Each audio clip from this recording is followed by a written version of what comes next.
બોર્જા એક ઉદ્યોગપતિ હતા. મધર ટેરેસાનું અસલી નામ એગ્નેસ ગોન્ઝાબેઝ જીજુ હતું.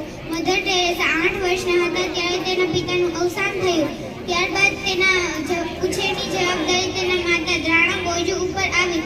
તે એક સુંદર અધ્યયન અને મહેનતુ છોકરી હતા. એવું માનવામાં આવે છે કે તે માત્ર 12 વર્ષના હતા ત્યારે તેને સમજાયું કે તે પોતાનું આખું જીવન માનવ સેવામાં વિતાવશે.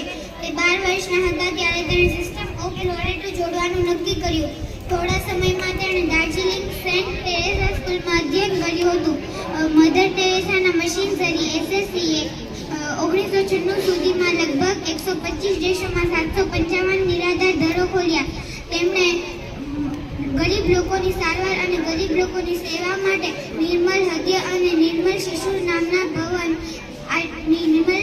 ભવન નામના આશ્રમો ખોલ્યા. મધર ટેરેસાને તેમના